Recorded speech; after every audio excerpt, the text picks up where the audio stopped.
What is financial freedom and what does it mean?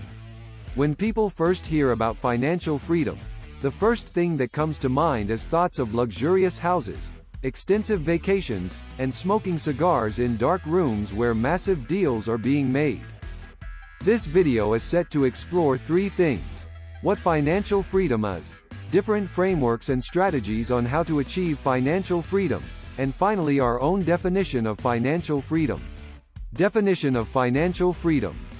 Generally speaking, it means having enough savings, investments, cash, or cash-flowing assets to live life as you want on your own terms.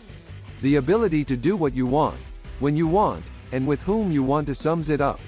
To make the definition more formal, let's put it into a formula. Financial freedom equals income from investments greater than expenses. This is also known as your financial freedom number. In the context of the above formula, your number is your day-to-day expenses that you need to meet in order to live life as it is right now. You compute this by tallying all of your expenses up on a monthly basis, including a mortgage, car expenses, medical expenses, food, etc.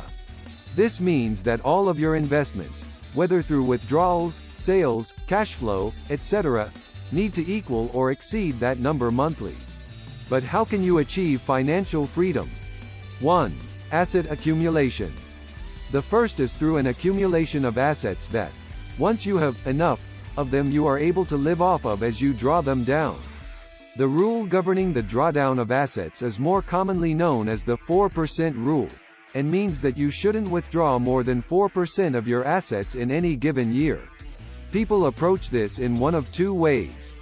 The FIRE, Financial Independence Retire Early movement focuses on extreme savings and investing. This often requires socking away upwards of 50% of your income towards that goal to be able to retire early.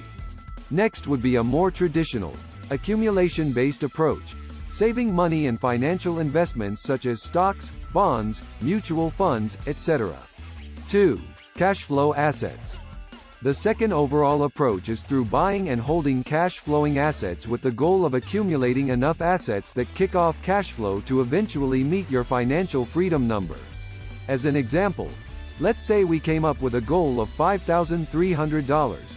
Let's say that you decide on a real estate investment approach. Using an example of each property kicking off $250 per month in positive cash flow, the final solution would look like this. $5,300 per $250 equals 21 properties. Once you have purchased all of those properties, each kicking off their own particular cash flow, you have become financially free. Now, what does financial freedom mean to you? Technical definitions aside, I think a starting great framework on how to think of this as a far better way to look at it. Before we get into strict definitions, what does financial freedom mean to you? Does it mean being able to retire and quit work, hanging out at the beach all day? Or does it mean having the freedom to do what you want, with whoever you want and when you want? My own mentors posed this question to me when I first started on the journey to financial freedom. Honestly, I really didn't think that much of it at the time, but it's a super important question. What should you think of before financial freedom? One of the key essences of financial freedom is understanding that you need to learn how to manage your money.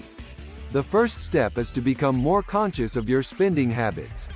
For those who have a lot of debt, paying off debt is an essential component in achieving financial freedom. Learn more at 40plusfinance.com.